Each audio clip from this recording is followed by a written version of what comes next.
Landscape Photography World, the podcast for everyone passionate about landscape photography.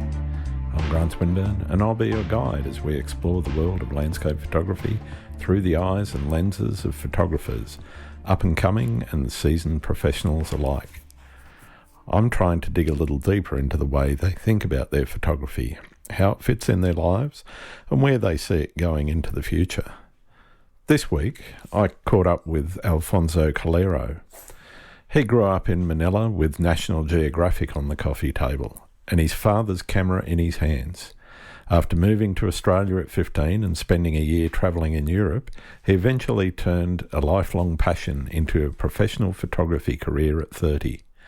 The path there wound through hotel porter work, tour guiding across multiple languages, and it's that background in connecting with people and places that shapes everything he does. His photo walks grew from a single Sydney outing into a national business, now operating across 6 Australian cities and internationally in destinations including Tasmania, the Philippines, Japan, Spain and the Faroe Islands.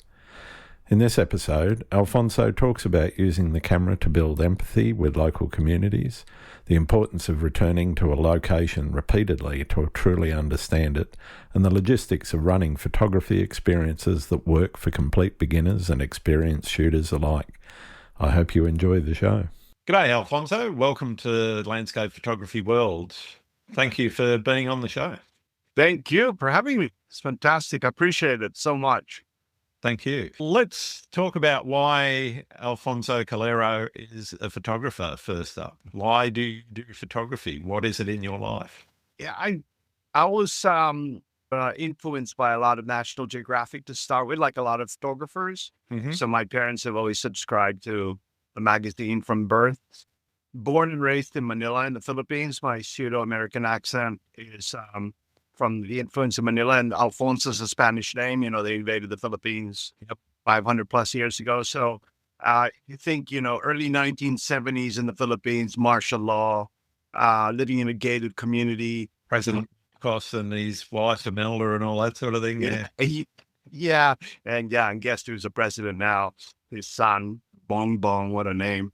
But anyway, I was born in that community, and I had Nat Geo on the coffee table every morning, and it was my window to the world. And so that kind of gave me the opportunity to become a bit more visually literate in what's considered good photography, and it's still amazing photography. So any opportunity I had to go around, of course, like a lot of people, their dad had a camera or their mom had a camera. My dad had a Canon QL and, a rangefinder one, and we used to go around the islands in the Philippines as kids. So I was always just watching him, and and that's probably why and how it all started. Okay. So where did you sort of pick up a camera? What's your first photography memory for a camera in your hands? So I migrated to Australia when I was 15. My parents sent me to a Catholic boarding school in Ballarat, and St. Pat's Ballarat. Yeah. And so then I wanted to leave Australia after I finished high school, because I'd only been from the Philippines to Australia. I'd never been anywhere else in the world. Mm-hmm. So I was so curious to travel, and I bought a Canon T50. I went to Europe like you do, a lot of Aussies do after high school or during uni or after uni. And I bummed around Europe for a year with that Canon camera. And so that was the start of it all. And I've been a travel photographer ever since. I'm 60 now. Mm-hmm. So, and I became a professional a bit later in the stage, 30. Okay. So I studied photography formally at the Sydney Institute of Technology, did an associate diploma there. So I've been a photographer for 30 years now. And I guess it all started when I was 19. Okay. And that start, did you think about it as just documenting your travels? Did you think about it as an art form? Was it just a creative outlet? What part did it play in your life early on? It was a tool to express myself right from the get-go. So it was a chance to go show my visual interpretation of that time and place. And I didn't even think about it like that then. I was just like, oh, that looks cool. That looks cool. And they look cool. And so also because I love photographing people, whether I know them or not, especially if I don't know them, I'm very I'm definitely an extrovert. So yeah, that was again an excuse to meet people. I have this saying: if I photograph them, I can talk to them, and then what happens for the rest of the day or the next few minutes. And again, it was like this door opened up to another time and place with these people. You photograph people for, I don't know, 2-3 minutes, and next thing you know, you're having lunch with them. So you just don't know, right? The camera's just a vehicle to open other doors. Yeah, nice. And I guess that definitely enhances the travel experience because you're now interacting with someone local if you're overseas, or I mean, even other parts of the country you live in. It can be that, as you said, that door opening to being able to experience that place in a slightly different way than if you're just a tourist, like on a guided tour, and you're just going down the road and look out the window there on the left, look out the window on the right, you'll see whatever, and being able to experience travel in that way, I think, is probably one of the most rewarding experiences. Is that what you've found? Oh, hell yeah. Are we allowed to swear here, or that we You can say whatever you like. An adult podcast, and Yeah. I don't care. I don't usually swear, but just if I accidentally do, then I do. Sure. But yeah, you're absolutely right. If for me, like whether I'm doing landscape photography or people photography or whatever it is, there's always some kind of human connection involved with that anyway. So in order to understand what you're seeing in front of you, you have to connect with local people. You can't just be in your own bubble and sure, you can be self-expressive, but you also have to kind of read the room or read the environment. Yeah. And that also helps you be a bit more empathetic about what's around you in order to interact and feel comfortable with it. And that's part of it. If you don't talk with the local people and oh, sorry, didn't know I couldn't find my drone over your farm, and that sort of thing, right? Yeah, I get it. Yeah. You know what I mean? So it's like, it's fun. It's fun anyway to interact with people because I go back and forth to those places. I want to build relationships anyway.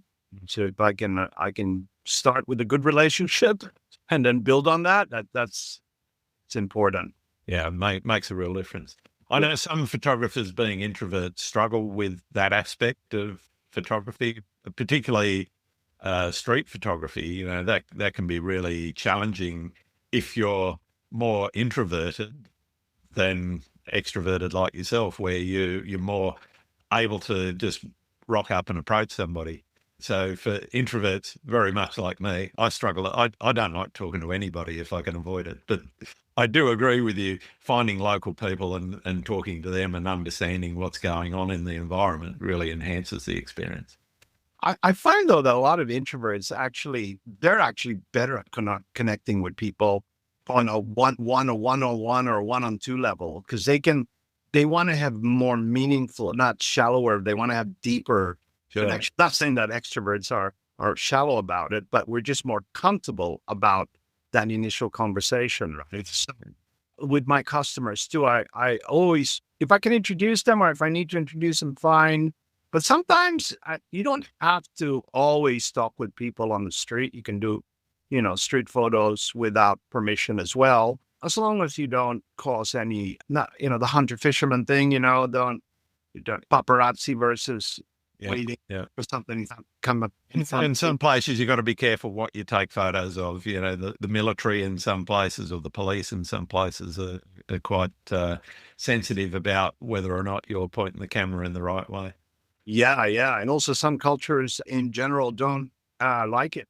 So you have to be, careful. Again, read the room, read the environment, figure out what's right or wrong there, and then you won't know until you talk to people. So how do you weave landscapes into your travel photography? Obviously, we've talked a bit about meeting people and seeing the local environment. I'm keen to understand the landscape side of your work and how that has sort of been woven into your style of photography. The landscape is an opportunity to get out of the city, right? So I like to combine my itineraries, whether they're personal or with my photo tours, with a little bit of urban and rural. But I tend to go probably more 60 to 70% more rural, and then 30 to 40% urban. So there's that nice sort of relaxing balance you get much more when you're in the landscape or in a rural community. And to acclimatize, first of all, and to answer your question in short, again, if I talk to the local people in those rural areas, I can get a sense as to what's going on in that community with that environment, and then figure out, okay, well, what kind of a story can I tell to express myself as well and put some visual message out there that I like. So, I don't know, if you need examples, I've got a ton, but we'll talk about that later. Yeah, well, let's start off with an example. Let's go. Okay. I do a lot of photo tours in Tasmania. Oh, not a lot, probably only 1 or 2 a year. But when I go to an area in the Highland Lakes, for example, about an hour and a half out of Lonnie, I go to this lake called Arthur Lake, which I've been going to for over a decade now. And so it's called the drowned forest because you get all these gum trees that are kind of dead in the water, and they drown that forest, or it's a sunken forest. Yep. Back in 1929 or something, Hydro Tasmania did it. It's still part of Hydro Tasmania's, water supply there, as you know.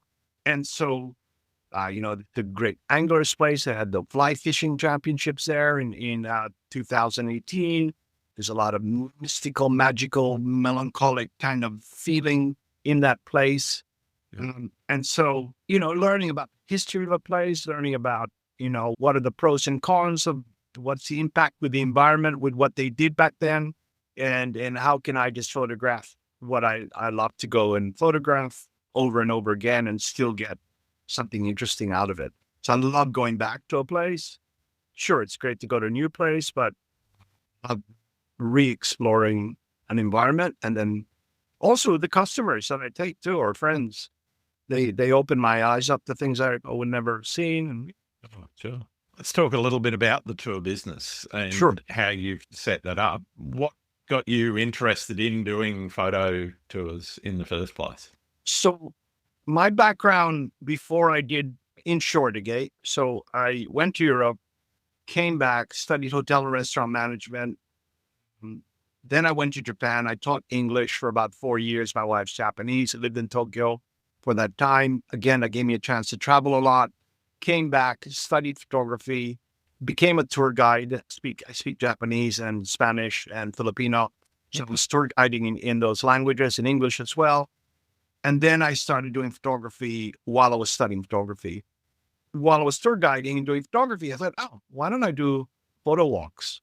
I'm already a tour guide anyway, and let's target locals. And that's how the business grew. So I started with photo walks, which I still do in the Rocks area, the Rocks area every Saturday. And I thought, oh, okay, this is cool. I can blend or weave my tour guiding and my teaching skills into what I love, which is photography. And then the business grew, and now it's national. I have it in 5 cities, and I have about 10 staff, and we run these photo walks every Saturday. That gave me the bread and butter to move away from tour guiding, which is what I was doing till then. And then I finished studying. But while I finished studying, I also was a photographer for about 10 years, a commercial photographer. And then and then digital came in. When did digital come in? Early 2000s? Yeah, early 2000s. And so Sydney Olympics. Yeah. Graduated in the year 2000. We're talking, gosh, it's 26 years ago. It's insane. Yeah. What were you doing in 2000? I was working in IT. Where was I? 2000, I think I was... Yeah, I'd been at Qantas for about 4 years. I started there in 1996. Before that, I was with an American bank doing communications and IT. And when I say communications, the technical side of wiring, networks, all that sort of thing. And started back in the days of telex. Oh, but so moved on from there, and I was 2000. I was working my butt off for Qantas, doing quite a bit of travel, and things like going up to Bangkok freight terminal and sitting there and having a window of about 3 hours between the last flight out of Bangkok, or the last Qantas flight with freight, at about 10:30, 11 a.m. In the evening, until the first flight out, which left at 5 a.m. And you've got that little window, and you've basically got to reconfigure the network and restring cables and all that sort of thing. And so that was some of what I was thinking. Wow. Not a lot of time for photography, though. I did have a point and shoot there, and things like going to Bangkok or Singapore or wherever. I was always snapping shots wherever I was. Okay. When did you get your first camera and get in? Oh, when I was 10. Oh gosh. Yeah, Okay. it was an old 110mm Agfamatic. So it was basically a little pinhole camera. There was no lens or anything on it, and had the little, the little 4-cube flash point on it, so that if you wanted to do flash photography, you could take 4 shots. It was all film. But yeah, that was me when I was about 10 or 11 was when I first got them. Could you reuse the flash? No, you got 4 shots, and then you pour it away and you put another one on. Oh, wow. Yeah. It was a rubbish camera too. Yeah. It was, I think I may still have 1 or 2 shots from it. I know Mum has probably got them in an album up at her place. But yeah, but that's the thing, it comes back to what you were saying, is you go somewhere, you're interested, you see something cool, you take a photo of it. Yeah. I think the best gift my parents probably instilled in me without me realizing is that curiosity. Yeah, definitely. You go down the rabbit hole of curiosity and you probably never find the answer, but it's so much fun. And so it's what drives me in all facets in my life, and what's what keeps me inspired all the time. And so I was asking that question to you because about your past, because I kind of believe everything I've done till now, it's just happened naturally. I wasn't forced to look for this kind of job. My parents didn't have any expectations of what job. I mean, Dad wanted me to be a diplomat, but that would never have worked anyway. But other than that, I just feel like every job I've done is kind of this experience from the last job has contributed to the one to follow, and so forth. And it built up, I was in hospitality, in hotels, a lot of people with that.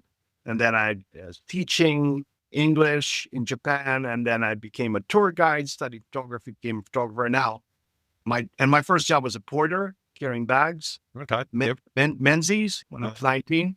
So even now I'm still carrying bags for the customers, but it's everything this is kind of like a Seinfeld episode where it always comes around and there's a punchline at the end. And I feel like maybe with your work too, you just probably say I'm in IT, but there's a lot more than what I think there's.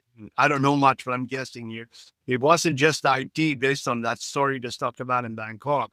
There's all this stuff that is built up. Oh, absolutely. There's so much that has built up to be where you are in your life now, right? So, and that's why it happened.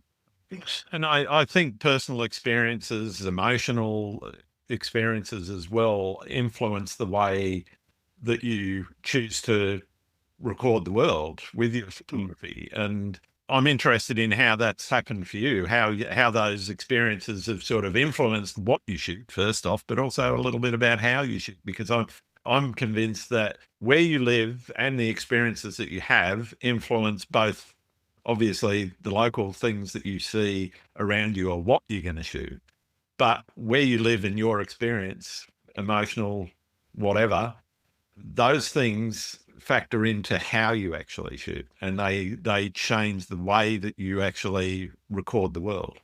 For sure. Sure. Every, we all create our own bias. We all create our own likes and dislikes. We gravitate to some things more than others, and it's just human nature to without us realizing that's influencing our visual thing. Totally. Most of it's subconscious. Yeah.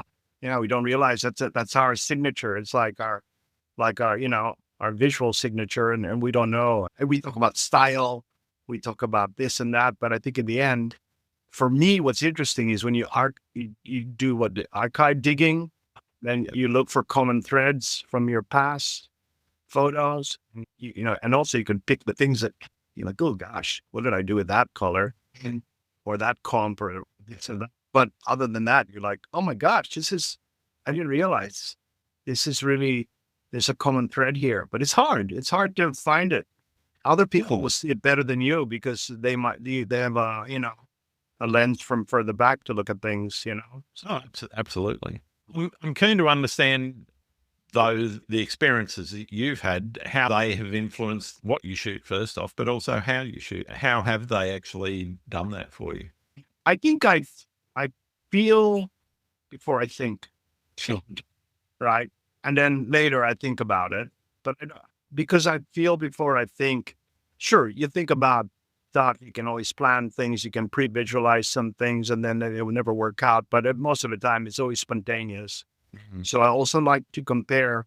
I love to look at parallels in order to know how I shoot. So, for example, if I look at the methods in how I shoot street photography or portrait photography with permission or without permission, or landscape photography, I try to look for those common threads again, the parallels as to how I do that. So you want to know exactly how, for example, in a landscape, typically I won't sit still very long. So actually, I think a mate of mine who I'll recommend to you. You met him, John James or Jeff. Yeah.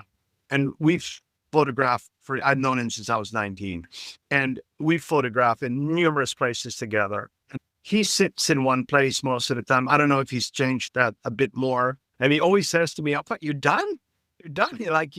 So I'll run around and I'll get the shots in 3 different locations, 4 different locations, and he might be there for an hour, and I've done 3 or 4 in an hour, for example. So maybe I'm a little bit like ADHD or something.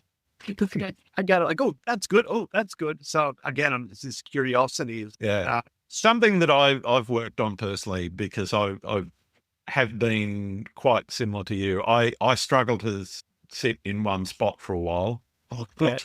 If I've got the tripod set up, I might be there for maybe 10, 15 minutes.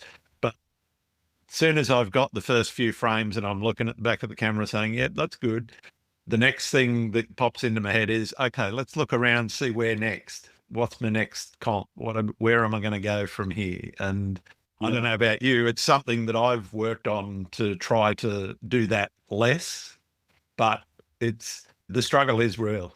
Yeah. I guess the reasoning behind the behavior in what I just mentioned is that I always like to have a plan A, B, and C, even with my business and because weather can shift and change. So, and even working as a commercial photographer, that's the way we had to work. So, for example, if I was doing I used to do a lot of vineyards for magazines, right? Mm-hmm. And so we'd have to shoot a landscape of the vineyard. We'd have to shoot a portrait of the owner, the winemaker, maybe the food and the wine itself. Bunch close-ups, a bunch of grapes, all those classic. Yeah, that kind of thing. You have a shot list, 2 hours max or an hour, and you just got to get it. You got to get it done. You don't have time to get it done. So you have to be very strategic and quick about that. And so maybe that kind of came through in the way I shoot now. I don't know. I just kind of trained myself to work quickly and get it done, and also look for things and go, okay, have I really looked at every point of view possible in this situation? Have I covered everything or not? And I admire people who spend their time in one spot and they're dedicated to getting that one shot. But in a commercial sense, back then, it was like I had to do that for every shot. I had to nail, to get it. And then you just have to go through the list. And then, 5 vineyards in a day sometimes. So it was that's 2 times, and then you have to drive between them and you have to try and connect quickly and you pray to the weather gods. And you did, we're shooting with film back then. And you can't taste the wine too much either. No. Well, if there was a driver, he'd probably. Oh, yeah, sure. Glass can go on. But photos aren't that much good when you've had a few. Yeah, you didn't want to be too drunk on Otherwise, if you get your film, because we're shooting with, I was shooting with a Mamiya Yeah. 5 and a Mamiya 7 back then. So we're doing, and I think actually now when you talk about it, that was all travel photography. So I got my break when I submitted my folio. You have to do a folio after 4 years. Yep. And folio was food photography. Yeah, right. So it's totally different to what I'm doing now. And I got my break with Vogue Entertaining and Travel magazine. Remember that magazine? They don't exist anymore. Most magazines don't. What? Most magazines don't. That's right. Yeah, you'd be lucky if you can still make money from that. But yeah, so I did that kind of work. I was like, holy cow, I'm getting paid to, wine and dine with the best chefs and places I only did work in Australia, mainly around New South Wales only. But then that sort of spread a bit, and I did other work with other people, and that's what I focused on for 10 years. Wow. I'm interested in how you connect with a place before you photograph it. You mentioned hopping around and looking for different comps and that sort of thing, but particularly with doing tours, whatever, you've got to do some kind of planning, and you've got to have some idea about where you want to set up. And even if you go there and you go, that's not quite right, I need to move 100 yards down the road or whatever. But you understand what I'm sort of saying. You've got to think about it before you get there. What are you doing to plan your shoots? Are you taking a lot of time to research weather, et cetera, to say, okay, I'm going to go out to here, and that's where I'm going to go? I think, first of all, I can pull back a bit in a broader sense as to why I would choose a location to start with. Yep. So all my locations that I go to are for personal or for my photo tours have a connection with my identity. Yeah. And so that was my decision from day one when I formed the company. And so I go to the Philippines, Japan, Spain, around Australia, Uluru and Tasmania especially. Yep. And Faroe Islands is not really connected to my identity, but I'll explain later on why that got thrown in. And then with over tourism now, because I travel, I probably spend 4 months of the year on the road. Yeah, right. And so with over tourism, especially in a lot of the places that I mentioned, I've had to pivot post-COVID. Even during COVID, I saw it coming. Pre-COVID, I saw it coming. Mm-hmm. And so I have to be 2 or 3 steps ahead of other operators or other people and look for places that people wouldn't think to go to, or it's the next best thing maybe, but I want to get there before everyone gets there. Yeah. Because it happens so fast. All it takes is some influencer to post a location, and I was like, holy cow, this place is shit fight here now. Like I'm back here anymore. And so I'm already thinking, once I see that, or if I hear it's about to happen, I don't want to go there.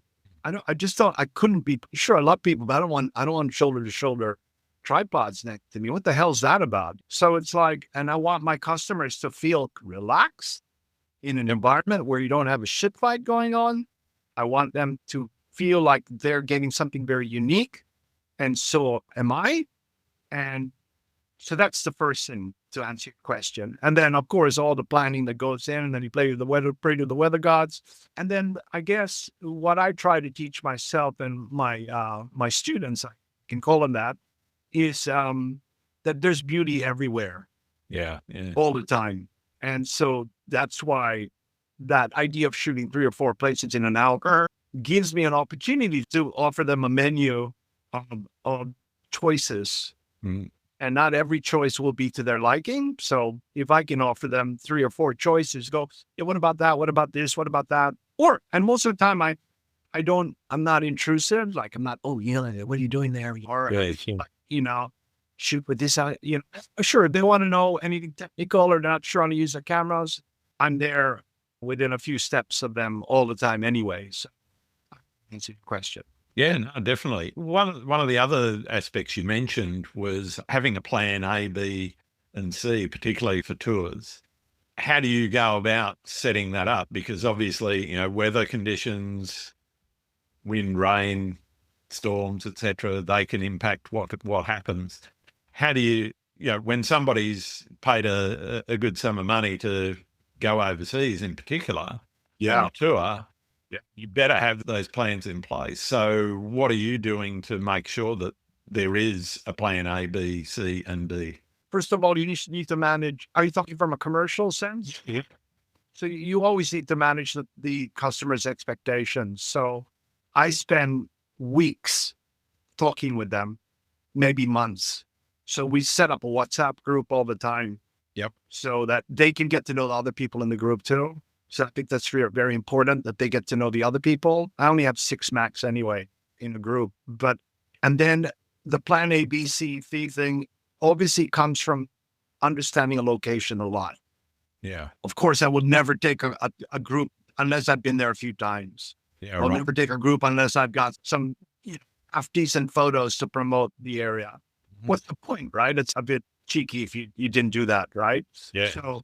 So I know that, okay, this spot is my priority 1 or A, plan A. And then within that area, I know there's another spot there that could be good. Of course, again, it depends what you're looking at, epic or intimate, right? Yeah. Intimate can be done anywhere at any time. Epic is a little bit more, but again, it also depends on managing their expectations and just making them understand that, hey, this is the plan B. We have a plan B. Yep. And we need to tell them what that plan B might be before we even go on the tour. Yeah. Excellent. So that's why it helps them pre-visualize to manage their own expectations. So they're not like, oh God, we weren't, so you need to, it's common sense, isn't it? I guess to help and see. I can think of a real classic place that is a real struggle, and it's what I think you've been there several times, trying to shoot Mount Fuji in Japan. Yeah. Okay. Here we go. The one time I saw it clear was through the window of the Shinkansen between Kyoto and Tokyo. Every other time I went there, it was just covered in cloud, and you could see maybe a little bit of the top of the cone and the base, and that was about it. And people going to somewhere like Japan, Fuji is such a classic shot. And there's a lot of different vantage places that you can get that shot from. Setting expectations for that, I mean, it must be very challenging because a lot of people will be saying, "Oh, I want that shot." Yeah. So it's kind of part of the pre-trip thing with managing expectations, where we have a video chats and with the group, and you go, yeah, I hope you guys realize. I have to tell them, I hope you guys realize that mountain weather can be fickle in any part of the world, and especially Mount Fuji. But don't worry, 90% of the time it is just shrouded in cloud.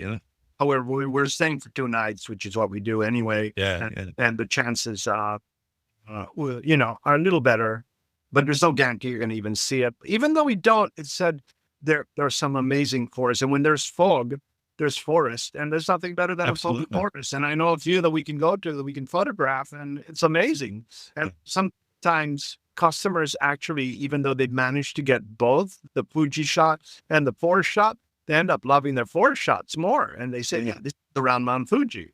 Again, I think it's down to the experience and the memory.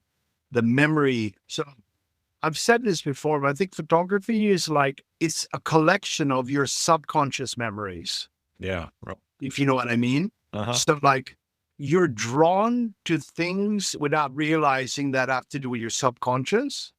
And that's what you like and comforts you.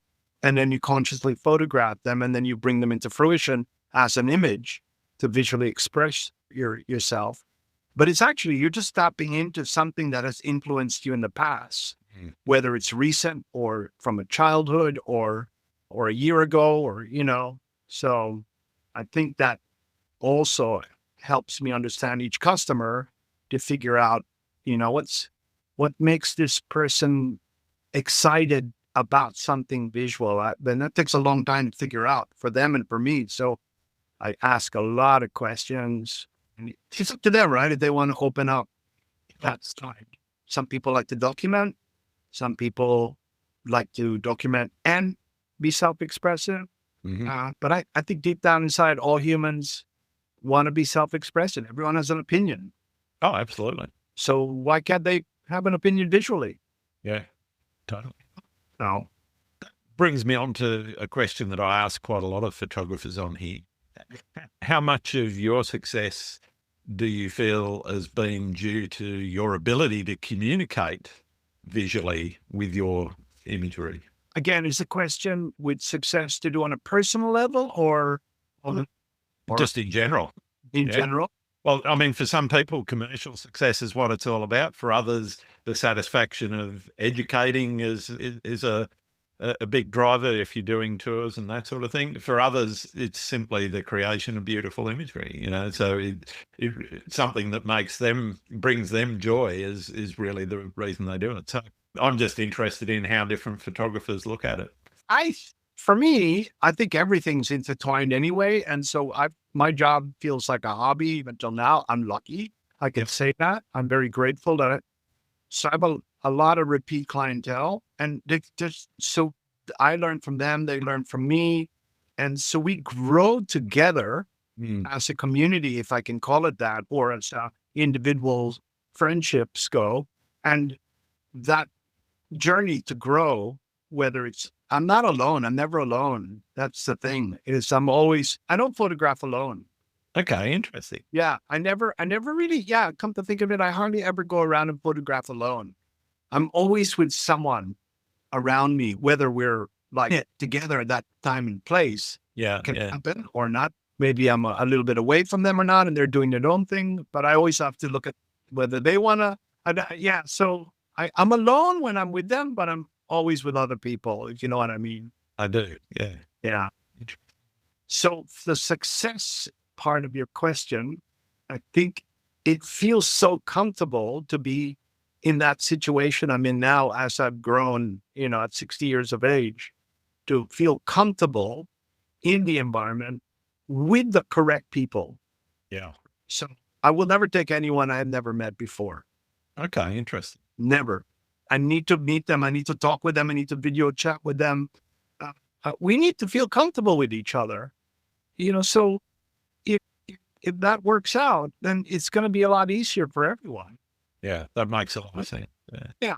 They're paying a lot of money too. So, and I genuinely wanna start a nice relationship in this journey that I've been enjoying. And if they want to come along on this journey with me, or if I'm on my own with my own friends too, I love to, whether they have a smartphone or not, I love to I'm just so passionate about photography. Yeah. So that to me is a success. It's like I said at the beginning, it's just like a window to the world. It's an excuse to meet other people, connect with community, connect with relationships, and build and grow as a person. Yeah. Brilliant. You've been running quite a successful photography business now for a few years. What's the main thing that you would pass on to somebody that was wanting to start their own photography business, whether it was running tours or selling prints or whatever, going into commercial photography, doing food shots and the like? Having had some of that experience behind you, what's the number one thing that they should know going into it? Well, I can only speak for what happened and how it ended, because I had no idea I was going to end up where I am now. And I guess it started with the photo walks. Yep. So the photo walks gave me a chance to work with people one-on-one, and then with groups of up to 10 people, with those photo walks, and then walking around cities. And so I would suggest just start small and then build and you need to get feedback. And that gave me the opportunity to get feedback on a weekly basis, not because I have a lot of privates during the week as well, to figure out what I'm doing wrong or right. And then, you have to listen to people. My wife tells me I need to listen more as well, but it's another problem. Selective deafness, that's called. Yeah. Yeah. Having run that business, and you mentioned that, you're interstate and everything. One of the things that everyone struggles with, I think, running their own business is having to wear multiple hats. Now, you've now got to the point where you've got some people working for you. you got people working on marketing and various other bits and pieces, or do you still hold on to the reins and you're in control of the whole thing? I don't know what I'm doing half the time. I don't even, I had a coffee yesterday. David, the guy, what are you doing today? I go, oh shit, I don't know. Yeah, I don't have to meet anyone. That's one thing I know for sure. I'm a very absent-minded person, but yeah, I just go with the flow. I'm very spontaneous. Serendipity plays a big part in everything I do in life. My gut feeling is very important. My intuition and my curiosity keeps me excited, afloat, and maybe with, I don't know if you have direction, but yeah, there's some kind of, and again, it's like, oh, I'll try this and that doesn't work. I'll try that. And then marketing does that too once in a while. You just don't know with the world of algorithms and AI, what the hell's going on anymore. Yeah. It's almost impossible to keep track. I know. I went to a tourism conference in Tasmania 2 weeks ago, and they talked about AI there. And I don't know, you're in the industry more than me now, but I think what is happening is that because AI is really gathering so much information now, I think what's going to happen is everything's going to be custom made for every individual to feed them. Yeah. The consumer market going to be fed exactly what they want and need. Yeah. And that's it. Maybe it's a good or bad thing, but if you want to find out about the most obscure thing, you can probably find it. It's going to be fed to you as well. So the beauty and the beast, which is the social networks, which we need to feed. How old are you, by the way? I'm 61. Okay, there we go. We're when is your birthday? December. Don't say the date because Yeah. December. What month? September. Yeah. No, December. Oh, December. Okay. I'm September, so I'll be 62, 61, and you're just yeah. Okay, so I think we come from a pre-digital age anyway, right? Yeah. But you were involved at the forefront of that with your the industry that you work in, and so I don't really give a shit about social networks too much. But again, I call it the beauty and the beast, and I'm very aware of the whole, it's feeding my needs for the day, with the dopamine hit and all that. It doesn't affect me, I don't care about it too much. But again, you have to also look at things pragmatically and go, okay, well, am I moving forward with my marketing? Am I affecting something or another? So back to the thing about what they said at the conference. Hopefully we will be targeting the exact type of quirky, whimsical crowd that I like to attract. And I hope they like-minded people. I heard something that I'm not sure how I feel about it, but apparently, you see a lot in TV series and movies, product placement. Yeah. Apparently the plan somewhere or for certain studios is to actually tailor that so that if you eat Wheat Bix, then that'll be the product placement. If you drink Pepsi or Coke, so you and I could be watching the exact same show but see different product placements based on what your preferences are or based on what the advertisers actually want to drive you towards. Okay. So, That's interesting. Yeah. So, yeah, as I say, I'm not sure how I feel about that. I can see why people would want to do that, but I also go, yeah, but that then, and I guess in looking at the way TV and movies and whatever have gone to streaming services and all that sort of thing, it's kind of disconnected from the way that it used to be. You remember you used to watch something on TV and then you'd come into work on the weekend and come into work on the Monday and you'd be talking about what you saw. Yeah. Well, that rarely happens because now people are watching completely different streaming services and they're not even watching the same shows at the same time. So even if they watch the same show, they might talk about it and say, don't talk to me. I haven't got to episode 24 of that one, There was, talking about product placement, the Japanese are very good at going for the long-term effect on things. Yeah. So coffee in the 70s and 80s wasn't really a thing for Japanese to drink. Now it is. Yeah. What they did was a big candy company had made coffee flavored candy. So they had a long-term thing where they would target the kids, and they knew when they were adults and they were going to eventually have a nice big coffee. Crave that flavor. Yeah, the flavor or the smell of something. And so that was a long-term effect. Let's talk more about photography, though. Yes. What's one of your favourite places? You obviously have some places that keep calling you back, and you mentioned going back and back to different places. And whether it's here in Australia or somewhere overseas, what's your favourite place to go and shoot? The one I just came from.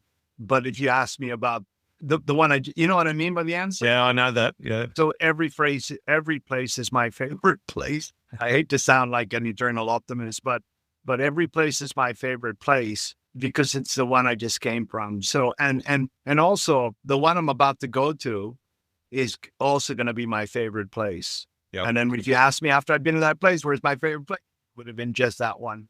So whatever's, yeah. About your most memorable photographic experience, where were you and what were you doing? Memorable. They're all memorable. My memory is very vivid for every single place. But I guess if I look at them as a whole, it's the idea of what I did from the beginning, which is to go to the places that have a connection to my identity. So the Philippines, Spain, Japan, and Australia in particular, all of those places have some meaning to me because of what I just mentioned. Yeah. What about sketchy experiences? Have you had any horror stories from your career? Horror stories. A couple of years ago, I was doing a tour in New Zealand.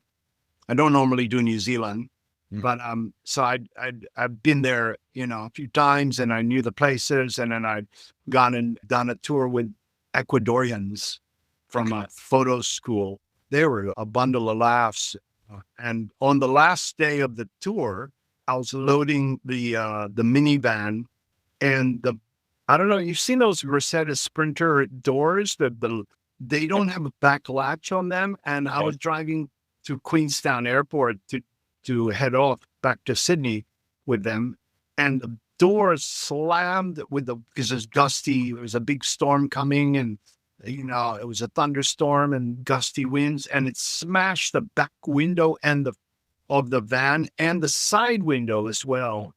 So complete, and you're talking about windows that are as big as this frame here, and it was just glass everywhere, and I was like, shit, you have to drive in the rain. They're gonna get soaked. All their luggage is gonna get wet. And it's like, but these guys, MacGyver, they were from Quito, right? Yeah. And no pasa nada, no pasa nada, and so we just got some gaffer tape, a box cutter, and some cardboard. And in 15 minutes, they had helped me. I was still like in shock, about what had happened. I said, what the fuck am I going to do here? This has never happened to me before. And it's like, and these guys, they taped it up in 15 minutes, and not a drop of rain came to any of the spots where the glass broke. And window broke. And so that turned into a great ending. And I had a full insurance and it was fine. So horror story that turned out well, thanks to the MacGyver bunch of Ecuadorians. Fantastic. Yeah. Third world ingenuity in a first world problem. What have you learned about the world through your photography? Wow. I think the answer could be connected to, again, the horror question. Okay. Which is another story. You remember when Trump was pissed off with Israel because they didn't do a ceasefire with Iran? That was in June last year.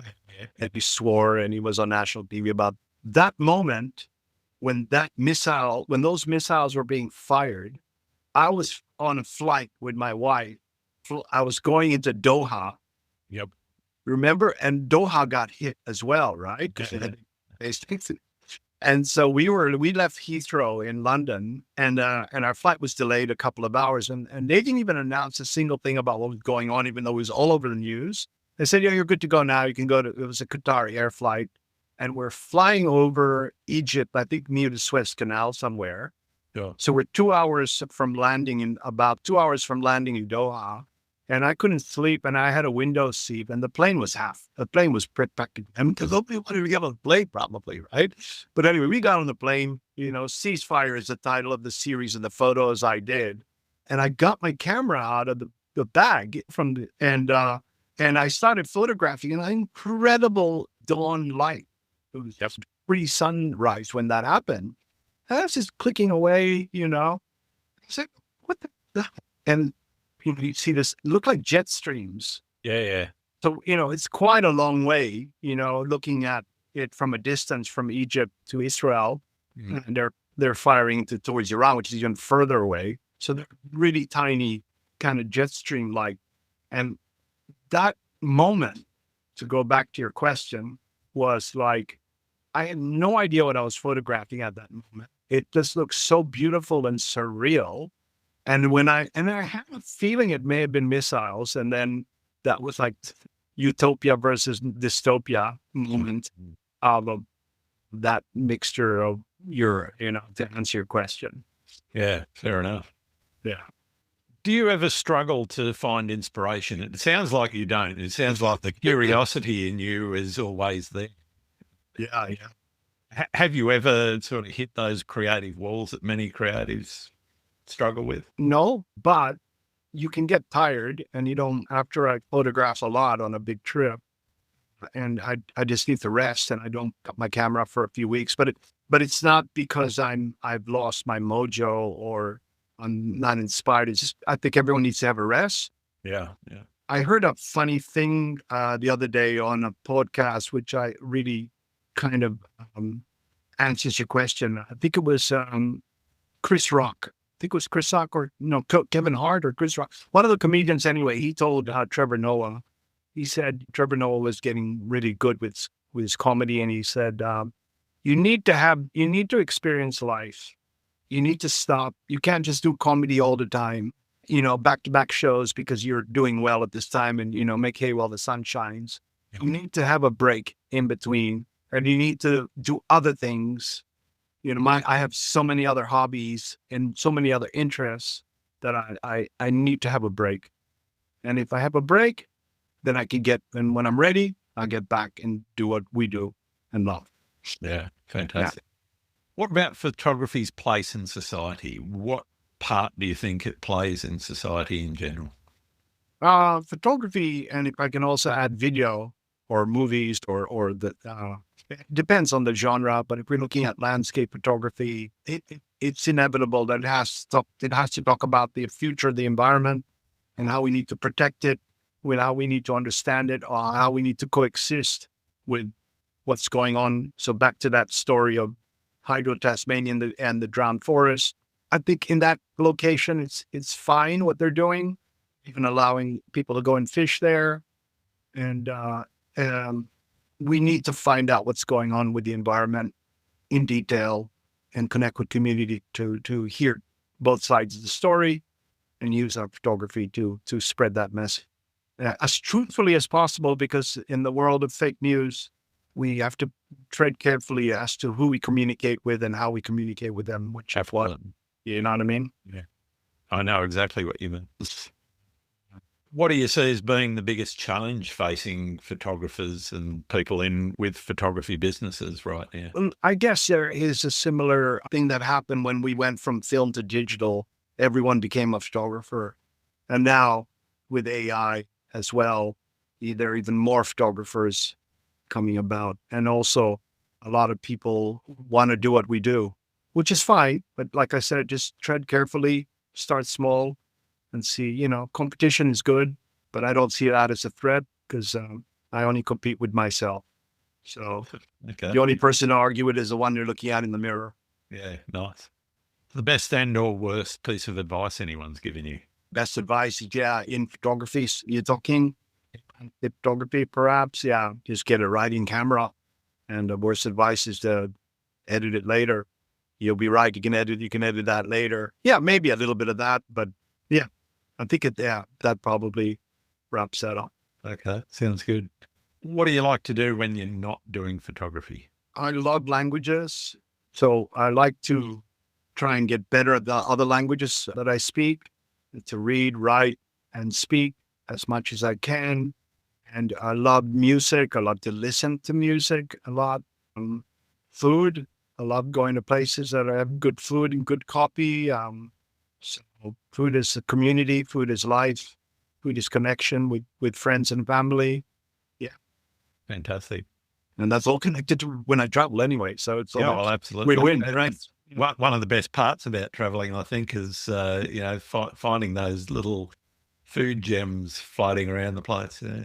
Yeah, I love to research, where to go and when to go and how to try that. Definitely. Yeah.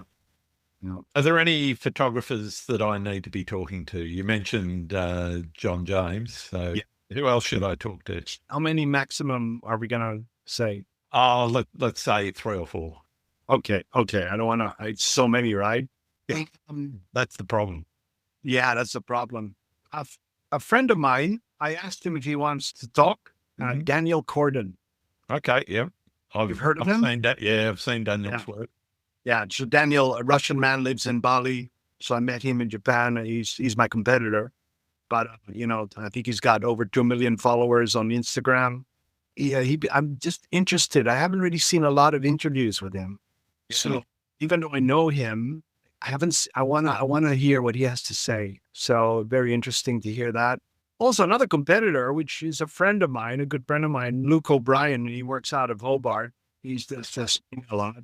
And last but not least is a photographer that I've come to know recently that I've never met, but I would love to hear about his new book. His name is Chris Bell. Okay. And he's got a new book out called Traces, and it's mainly about Tasmania. It's a beautiful book. It came out in October last year. You can't really look at it. It's a beautiful book. I'll definitely go. He shoots a lot of large format. Mm-hmm. So his digital footprint is pretty low. So, but his work is at the level of Peter Dombrowski. Yeah, awesome. Yeah, that's it. Those work. Well, thank you for those. My last question is one I've asked just about everybody, and it's one that every photographer is keen to know the answer to. Do you like pineapple on pizza? No. Why not? Yeah. Well, okay. Can I elaborate?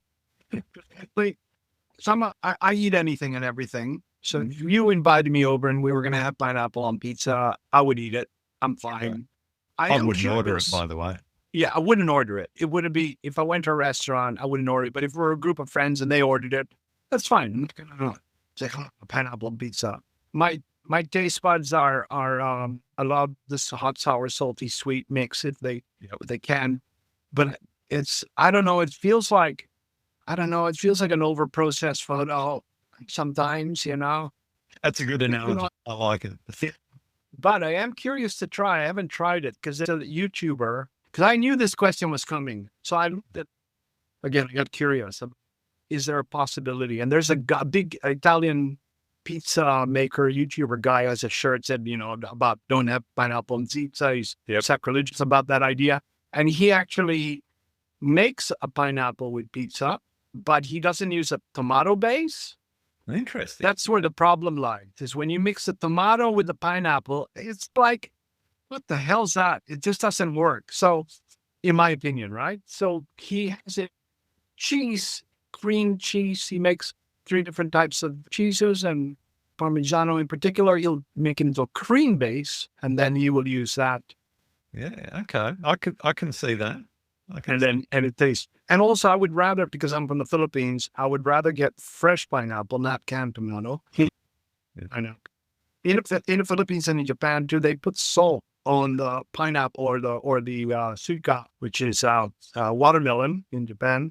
Yeah, that's sweet. That adds another sort of umami, sweet flavor to it too. Yeah. We do the weirdest things with the sweet as well. We mix it with shrimp paste and mango, green mango, or pineapple as well. So I'm all for this weird thing, but I would rather go with a cream base cheese.